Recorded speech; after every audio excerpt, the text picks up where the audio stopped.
तो देखिए, पटना के अलावा पूरे बिहार में कल अपराधियों ने जमकर तांडव मचाया है। हम आपको आपके टीवी स्क्रीन पर 4 तस्वीरें दिखा रहे हैं। मुजफ्फरपुर के बोचहा में सीएसपी संचालक से लूटपाट का विरोध करने पर एक युवक को जान से हाथ धोना पड़ा। तो आरा में देखिए, बाइक सवार अपराधियों ने आरा सरैया रोड पर एक युवक को गोली मार दी। हालांकि उसकी हालत जो अब खतरे से बाहर बताई जा रही है। जबकि मोतिहारी के चौलाहा पंचायत के मुखिया छबीला सिंह को अपराधियों ने गोली मार दी। गंभीर हालत में मुखिया का इलाज चल रहा है। तो वहीं सिवान में अपराधियों ने फर्नीचर व्यवसायी मुकेश यादव की गोली मारकर हत्या कर दी। इससे व्यवसायियों में काफी दहशत है। वहीं कानून व्यवस्था पर भी अब सवाल उठने लगे हैं।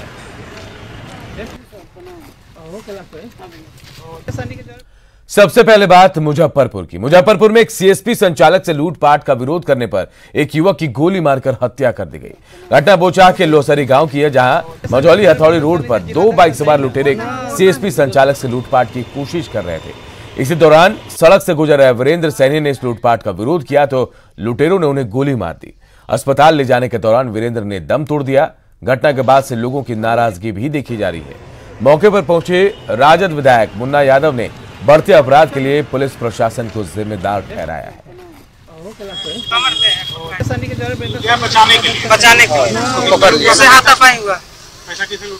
सीएसपी वाला का स्कूटी से जा रहा था, उसको रोक के छीन रहा था। तो देखे छीन रहा है तो बचाने का 3 से हाथापाई हुआ। कितना रुपया था उसके पास बताया? मामला तभी यहीं आ रही, रास्ते में जा रहा था, कुछ लोग पीछा हो रहा था, उसमें बचा रहा था।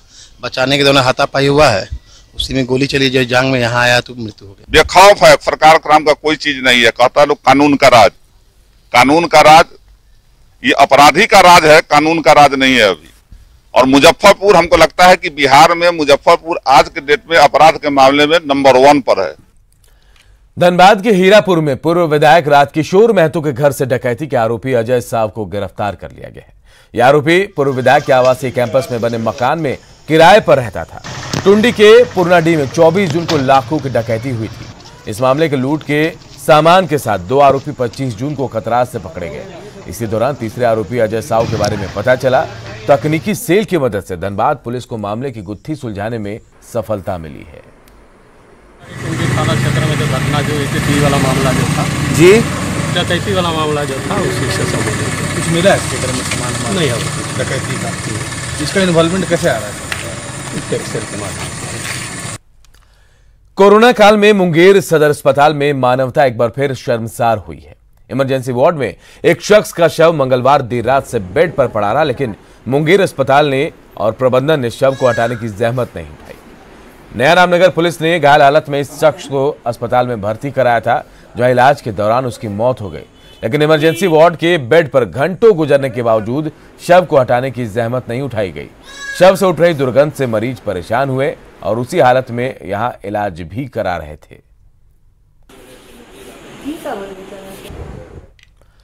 मुजफ्फरपुर पुलिस ने एसएसबी और एसटीएफ की मदद से 3 हार्डकोर नक्सलियों को गिरफ्तार किया है। इनके पास से 2 कट्टा, 4 गोलियां, नक्सली साहित्य और 20,000 रुपए नकद भी बरामद किए गए हैं। बताया जा रहा है कि गंगटी में ये लोग किसी बड़ी घटना को अंजाम देने की फिराक में थे। इसी दौरान पुलिस ने छापेमारी की और इनको धर दबोचा। हालांकि इस दौरान इनके 7 साथी जो है मौके से भाग निकले। सासाराम में 2 युवकों को मौत छू कर चली गई। जी हां, सासाराम के मांझर कुंड में 2 युवक पिकनिक मनाने गए थे, लेकिन इसी दौरान अचानक आए पानी की तेज धार के बीच वो बुरी तरह से फंस गए। सब तरफ पानी और बीच में जान बचाने के लिए गुहार लगाते इन युवकों को बचाने के लिए ग्रामीणों के साथ पुलिस भी वहां पहुंची। काफी मशक्कत और जद्दोजहद के बाद दोनों को बचाया जा सका।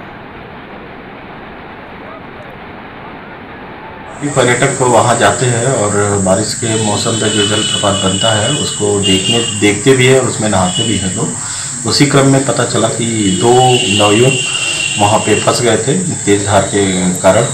फिर उन्होंने एक टीले का सहारा लिया और वहाँ पे थे। फिर उनको वहाँ पे हम लोगों ने कोशिश किया, एफर्ट किया, प्रशासन भी किया, पब्लिक ने भी किया। दोनों लोगों को एफर्ट से उन लोगों को बचा लिया गया है।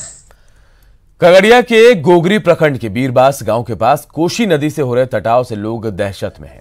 कटाव की खबर मिलने के बाद खगड़िया एसडीएम और एसडीओ बीरबास गांव में हो रहे कटाव स्थल का निरीक्षण करने पहुंचे, जहां उन्होंने ग्रामीणों से बातचीत कर कटाव को रोकने के लिए काम शुरू करने का निर्देश दिया। गांव वालों की माने तो कटाव से उनकी खेती वाली जमीन नदी में मिलती जा रही है।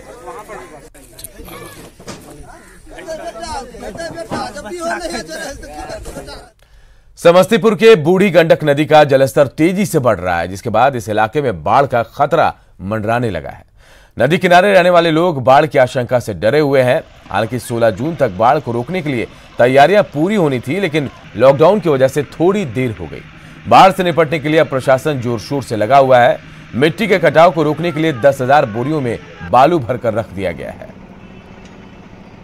संभावित बाढ़ के खतरा से निपटने के लिए जिला प्रशासन के द्वारा तैयारी शुरू कर दी गई है। इस वक्त में मौजूद ही बूढ़ी गंडक बांध पे बाईपास रोड है ये, जहाँ पे आप ये देख सकते हैं जो सीमेंट के बोरी में बालू और मिट्टी भर के रखा गया। करीब 10,000 से अधिक बोरे अभी तक तैयार किए गए हैं, जिसका मुख्य रूप से कार्य उस वक्त आएगा जब बांध पर किसी भी प्रकार का दबाव पानी का पड़ेगा, रेन कट होगा और किसी भी प्रकार का नुकसान पहुंचता है तो उससे निपटने के लिए ये बोरी तैयार की गई है। अब देखने वाली बात यह होगी कि जो संभावित बाढ़ का जो खतरा है उससे जिला प्रशासन कैसे निपटती है। Mukesh Kumar, news 18 network, Samastipur. झारखंड के सीएम हेमंत सोरेन ने कहा कि उन्होंने कोयला खानों की नीलामी टालने का आग्रह किया था। इस पर केंद्र सरकार ने क्या फैसला लिया इसकी जानकारी उन्हें नहीं है, लेकिन उनकी कोशिश होगी कि जो भी फैसला हो वो राज्य के हित में हो। साथ ही उन्होंने कोयला खानों के निजीकरण का विरोध करने वालों की बात सुनने का भी आग्रह केंद्र सरकार से किया है।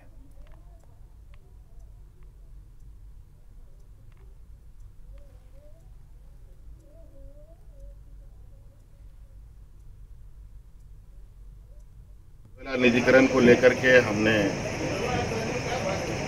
आग्रह किया है। अब इसका कोई आधिकारिक जानकारी हमारे पास नहीं है और हम अपनी प्रक्रिया में हैं और हमारी प्रयास है कि जो निर्णय हो राजहित में वो निर्णय लिए जाए। देश के 109 जोड़ी रूटों पर ट्रेन चलाने के लिए निजी ऑपरेटर से प्रस्ताव मांगे गए। हर ट्रेन में 16 कोच होंगे और साथ ही इसके ज्यादातर कोच मेक इन इंडिया होंगे। इन ट्रेनों को भारतीय रेलवे के ड्राइवर और गार्ड ही चलाएंगे। इसके जरिए निजी क्षेत्र से भारतीय रेलवे में न सिर्फ 30,000 करोड़ रुपए से ज्यादा का निवेश होगा, बल्कि नई तकनीक का भी उपयोग हो सकेगा। साथ ही रोजगार के नए अवसर भी पैदा हो सकेंगे।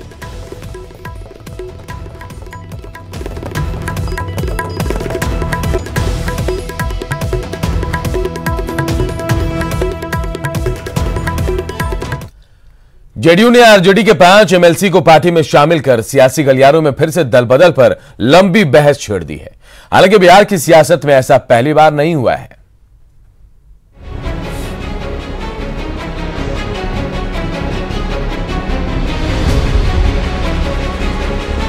हम लोगों ने कोई तोड़ फोड़ खरीद फरोख्त की राजनीति राजद ने, हमारे नेता ने, लालू प्रसाद जी ने, तेजस्वी यादव जी ने कभी नहीं की। हाल ही में आरजेडी के 5 एमएलसी के जेडीयू में शामिल हो जाने के बाद से आरजेडी तिलमिलाई हुई है। पार्टी के प्रवक्ता मृत्युंजय तिवारी का कहना है कि राजद ने कभी दल बदल को बढ़ावा नहीं दिया। जेडीयू आज जरूर उसको प्रोत्साहन दे रही है, लेकिन इतिहास गवाह है जब बिहार में आरजेडी सत्ता में थी उस समय लालू प्रसाद यादव के इशारे पर कैसे दूसरी पार्टियों में टूट होती थी। किसी को याद नहीं है जब बीजेपी के दर्जन भर विधायक राजद में शामिल हुए थे, कैसे आरजेडी ने अपनी सहयोगी कम्युनिस्ट पार्टी के विधायकों को तोड़कर पार्टी में मिला लिया था। हालांकि कांग्रेस इस बात को स्वीकार करती है कि भारतीय राजनीति में दल बदल का खेल पुराना है। ये अलग बात है कि इन दिनों बहुत ज्यादा हो गया है। आज जो दल बदल हो रहा है, जबरदस्ती धन बल के द्वारा या किसी और कारण से आप विपक्षी पार्टी के विधायकों को, सांसदों को तोड़ लेते हैं, यह कहीं से भी उचित नहीं है। मौजूदा घटनाक्रम में दल बदल के खेल से अपने को मजबूत करने वाली जेडीयू के पास अपने दावे और तर्क हैं। दल बदल के लिए जेडीयू नेता जनता के बीच बेहतर नेतृत्व और मजबूत विकल्प को मुख्य वजह मानती है। पार्टी का ये भी कहना है कि कई बार नेता उस दल में घुटन और पार्टी नेतृत्व से परेशान होकर दल बदल करने पर मजबूर होते हैं। राजनीतिक विश्लेषक दल बदल को सियासत के लिए अच्छा नहीं मानते हैं, लेकिन वो ये भी कहते हैं कि इससे मुक्ति मिलना संभव भी नहीं दिखता है। कई बार कई दलों के अंदर जिस तरीके से नेतृत्व को लेकर के नाराजगी रहती है, लोग वहाँ अपने खुद को जो जिस घुटन का शिकार मानते हैं, तो उस स्थिति में कई बार उनको फैसला लेना पड़ता है। सत्तारूढ़ दल हो या विपक्ष हो, किसी भी पार्टी में, वो अपने अपने चुनावी समीकरण को देखते हुए, जातीय समीकरण को देखते हुए, क्या उनका माने उस सीट में वो अपने वो लड़ेंगे तो उनकी क्या भागीदारी हो, कैसे हो, तो इन सब बातों को ध्यान में रख करके ही वो जो है सो दल बदल लोग करते हैं। बहरहाल राजनीति अवसरवादिता का दूसरा रूप है। यह भी सच है कि जब तक राजनीति रहेगी तब तक दल बदल का खेल भी बददस्तूर जारी रहेगा।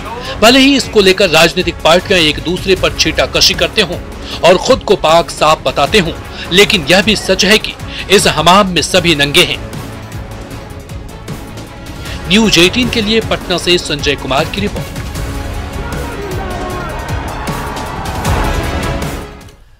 पूर्णिया में व्यापार मंडल के बड़े गड़बड़ झाले का खुलासा हुआ है। सरकारी नियमों को ताक पर रखकर व्यापार मंडल ने सालों से जमा पैसे को किसी और को लोन के नाम पर दे दिया। जब पैसे जमा करने वालों ने पैसे की डिमांड की तो इस पूरे घपले का पता चला। मामले के सामने आने के बाद व्यापार मंडल के अधिकारी और सहकारिता पदाधिकारी कैमरे पर कुछ भी बोलने से बच रहे हैं, लेकिन फोन पर वो अपनी गलती भी मान रहे हैं। अब इस मामले में अधिकारी जहां व्यापार मंडल को दोषी मान रहे हैं, तो स्थानीय विधायक उच्च स्तरीय जांच की मांग कर रहे हैं। जमा तो हो रही थी और निकासी भी हो रही थी, तो एकाएक जो बंद हो गया तो हम लोग का कलेक्शन जो है रुक गया और बीच में लॉकडाउन लग गया। उसके चलते पार्टी को पेमेंट देने में थोड़ा दिक्कत हो रहा है। फिर हम लोग उसका व्यवस्था लगा और मेरा प्रयास होगा कि इसकी उचित जांच भी हो, इसमें जो डिफॉल्टर हैं वो उनको सजा भी मिले, इसमें जो संलिप्त हैं वो उनका भी नाम सामने में आवे, उनको भी सजा मिले, तथा खासकर जो जमा करता है उनका जो पूंजी इसमें जमा है वो इंटरेस्ट सहित उनको वापस हो। नवादा के ग्रामीण इलाकों से निकलकर अब कोरोना शहर के रिहायशी इलाकों में फैलता जा रहा है। तेजी से बढ़ते मरीजों की वजह से आइसोलेशन वार्ड भी बढ़ाए गए हैं, जहां लोग रिकवर भी हो रहे हैं। आइसोलेशन वार्ड से ठीक होने वाले मरीजों की तादाद भी बढ़ रही है। ऐसे मरीज अब लोगों से सोशल डिस्टेंसिंग के नियम को अपनाने की अपील कर रहे हैं।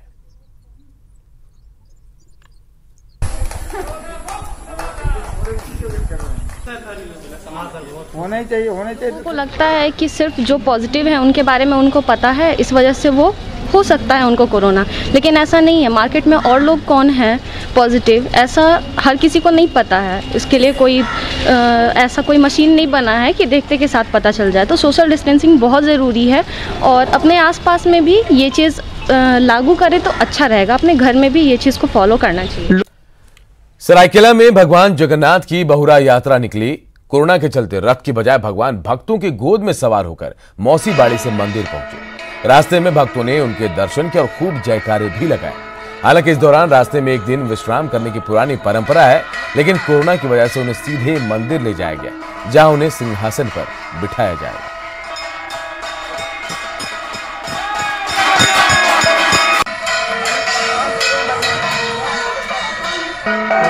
चामुंडी से निकल आए बाड़ों चलते, फिर आके बोधरान में रहते हैं रास्ता में, तो रास्ता में नहीं रुके, इसीलिए कि रथ में नहीं रुके कि कोरोना बीमारी है, ये है, आदमी लोग भीड़ हो जाएगा। उसके चलते हम लोग बोले मंदिर में हम लोग का ये की है, मंदिर में ला के रखे हैं अभी भगवान को पूजा वूजा कर रहे।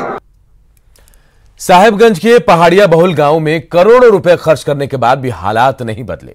स्वास्थ्य से लेकर पानी और बिजली जैसी सुविधाएं अब भी यहां नदारद हैं।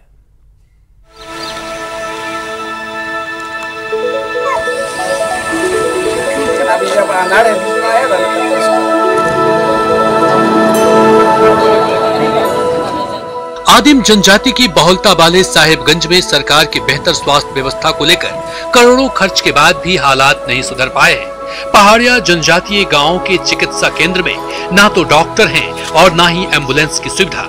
आलम यह है कि आजादी के 73 साल बाद भी पहाड़ों पर रहने वाले जनजातीय लोग पालकी के सहारे मरीजों को नीचे लेकर आते हैं और इलाज करा कर ले जाते हैं। हद तो तब हो जाती है जब शवों को भी खाट पर रखकर बांस के सहारे कंधे पर टांग कर घर ले जाने के लिए इन्हें मजबूर होना पड़ता है।